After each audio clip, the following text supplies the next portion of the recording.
You know, recently I told my cousin an idea I had for a certain scene, and he loved it. I mean, so much. Unfortunately, I can't share that with you because it's a huge spoiler. However, he told me in one sentence if I could just tell him what kind of a story or give him the right feel of what my comic would be about.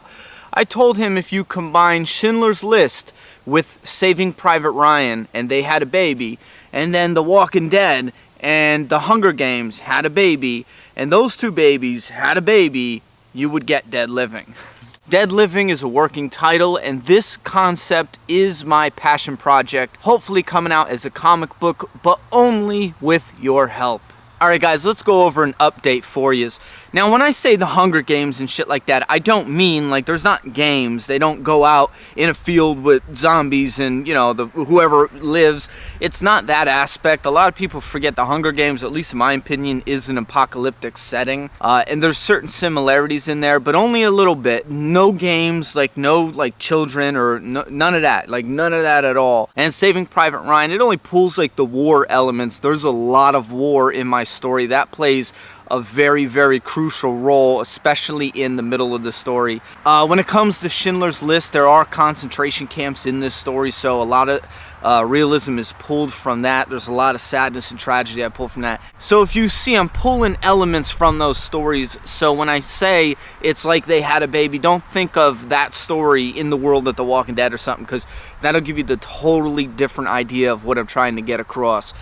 So moving along, I want to give you guys some of the characters. To break it down, we're going to follow Tristan, who's a bartender, and Katie, that's a co-worker with Tristan. They're in Pennsylvania, to give you an idea. And yeah, I am going to take the state I'm from as the jumping off point for the story. Now you have Tristan and Katie, co-workers in Pennsylvania. They are bartenders, and they help run a nightclub, so to speak.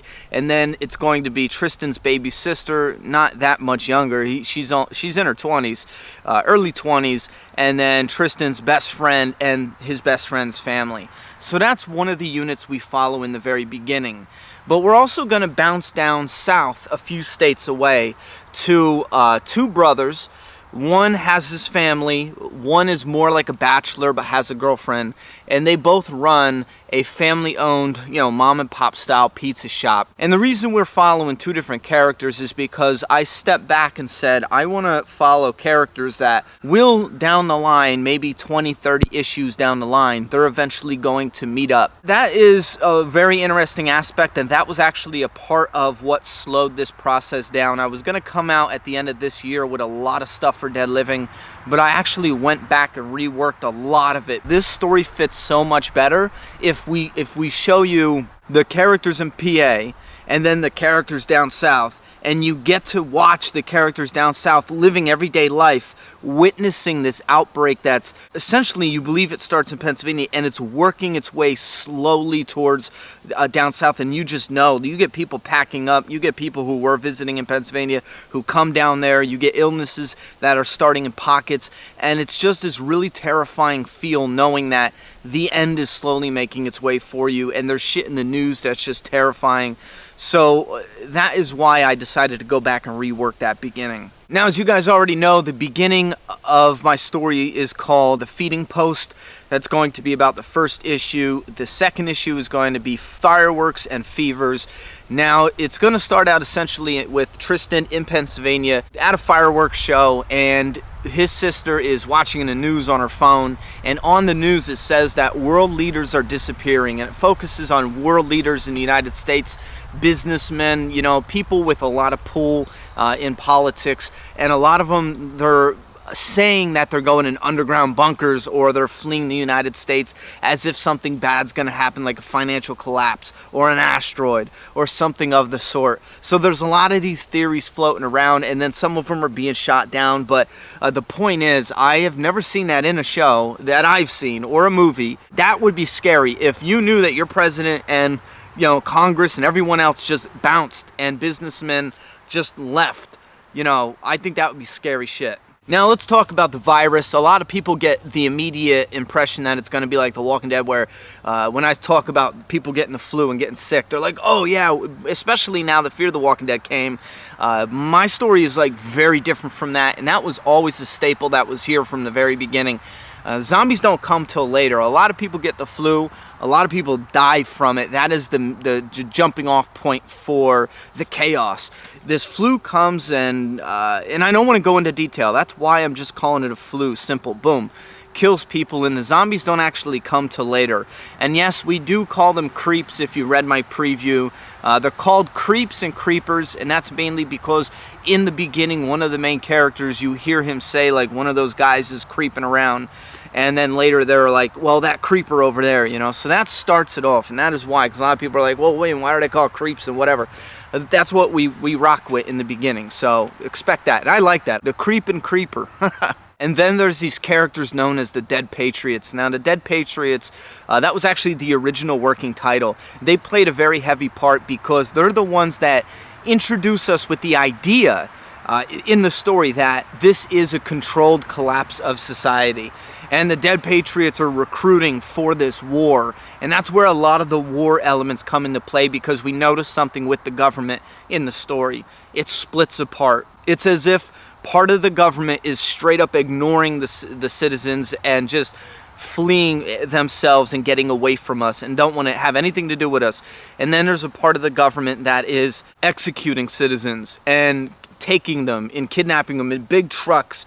And this is where the concentration camp elements come in the story. And the Dead Patriots and the camps and the labor camps and everything like that, it's very, very real world-ish, because a lot of it I pulled it from the conspiracy theories they have out now in our world, as if they'll use some kind of disaster to force citizens into these camps. That also can feel terrifying, as if it's like, oh, this is bad, come over here, we're going to keep you safe. And then once you're locked up, my main character even mentions, he's like, man, we walked right into this. Like, we locked ourselves up, and we thank them for it. And a lot of zombie shows or movies in the past was about surviving the outbreak. And now with The Walking Dead, there's, surviving or living in this world. And another thing that's very different in Dead Living is the fact that this is like a dead world at war. Not necessarily the world fell and then you see these people surviving in it. This is a battle for their own extermination, be it with the soldiers or with the zombies. So that aspect plays a very crucial part in the story. That might sound like, oh, here we go, we got army guys just being bad. It's not that black and white at all. And again, it's not like army guys are torn between doing their orders and then being humans. That again has nothing at all to do with it. There's something a lot more sinister and realistic, I feel, because I tried to make it as realistic as I can in this world. And with the story, there are pockets of civilization that haven't crumbled, and again, that plays a huge point in the story, because just when you think you know what the world is like at that point, something happens that is just a mind blow, and it will show you that you have no clue what's going on in the world away from the characters. You think you will know. You'll be like, oh, yep, this is, boom, he went right to the core of what all zombie shows are, and it's just them surviving in the apocalypse now, and then something specific happens, and it just takes you back, and you're like, holy shit, this world is not at all what I thought of. Those elements are some of the most exciting that I just want to put out there, but I don't want to reveal too much too soon, because then the payoff later won't be as big. You'll be like, oh yeah, well, we know, you told us. Another thing too, guys, understand that I did have to go back and rework some of this because of how big I made the world now. And the reason being is because I thought, you know what, if I'm going through with this project no matter what, and keep in mind, no matter what, I'm going through with this project, if it got to take me 5 years just to get the first issue out, I'm doing it. It's a passion project. But this project will only come out with your support. If I alone sat back and was like, okay, man, I gotta bring up the finances, find the artists and everything like this and put it out, it's not gonna happen as fast. But and one thing I am doing now is I am interviewing with some people as far as doing the illustrations. I am not a drawer, I'm just a story guy. And again, it's nothing personal. If you do illustrations and you want to come holler at me, it's nothing personal. One guy, I did feel bad, but I just had to be like, dude, you do great work, you can't draw fast enough, you know, because if this does take off, I would need someone who can keep up with that pace. I need that issue a month or the 2 issues a month, depending on how, because I have a couple specials, and I really want to get the first issue, especially being released digital, to be a double issue. I really am pushing for that. Again, it's going to be different. It's color too. You guys got to keep in mind. So I can't just run off to the printer and make a bunch of these issues, you know, and just start handing them out. Most likely in the beginning it will be digital. A digital release, and I'm hoping to get to print, and then we'll do special copies and shit like that. But it's your support. If 1,000 of you guys stand up today and you're like, listen, I want this story, I will buy this book. I'm telling you right now, with 1,000 followers from the gate that want this story and that talk about it and that tell like publishers, listen, this is the shit we want, this will get made a lot faster than, again, if I just sat in a basement myself and was putting it out. So your support is greatly appreciated. I do have a Facebook page. You could go hit a like and follow the updates. Updates were slow this year. We're gonna do a lot more in 2016. I'm really hoping to really take that next big step with this. Again though, the support, your support especially, is huge. It is crucial at this moment. I mean, it's probably one of the most important things. Your support right now is as important as the story that I'm bringing itself. And that's for getting it out there. I want to drive that home because you guys are very supportive. I don't think you guys fully understand what your support does. You know, I don't think you guys do that. Like, your support makes things happen. It creates entertainment. Just like The Walking Dead. You love The Walking Dead. It wouldn't be the TV show without your support. And finally, guys, we are 25,050 subscribers strong on the road to 100K. Thank you a lot. I mean, the channel's just exploding right now, and I think we're gonna hit that 30K probably by the end of the month. Well, no, that won't happen. That's a lot of subscribers. I tell you what, we'll shoot for 30K by the end of this month, but definitely by the middle of next month, we should have 30K. New and old, thank you a lot, guys. This channel would be nothing without you. I appreciate it. Love you. And leave your thoughts and honest opinions in that comment box. Listen, guys, if you hear something that sounds like, oh, that's a little too similar to this, listen, I am an ass when it comes to going out of my way, making something incredibly different. And if you guys forget, or for the new subscribers, I actually went back into my story and eliminated stuff that was from the villagers, I'll call them, an element in my story that was just way too similar to the Whispers. Well, it wasn't even way too similar at the time. It just felt too similar because of wearing the skins. So I made a video talking about my idea about the border with the heads on spikes, the sign saying do not enter, if the dead don't get you, we will, or if the dead don't kill you, we'll kill you, some shit like that. I explained all of that. Now, a year later, and this is what adds to my confidence in storytelling, a year later, and this is spoilers for The Walking Dead, so if you don't want spoilers, exit now. I'm pretty much done talking. But a year later, Robert Kirkman does a story, a year later too, not just like, you know, a month later, not something we could easily predict. An entire year later, Robert Kirkman did a story where some people in his issue had their heads chopped off and put on spikes to make a boundary or a borderline not to cross. That is the exact same as in my story, where they had heads on spikes making a border that you were not supposed to cross. The only difference, though, is in my story, these are people that were just beaten down so much by bad groups. They are not, they put on this front to scare people, but they're actually a very good tribe. They're actually a village. They are very important to the development of the story and where it goes in, I would say, issue like 89 to 90. Yeah, that far ahead. And that's no bullshit. Like, that deep into the story, they play a huge role.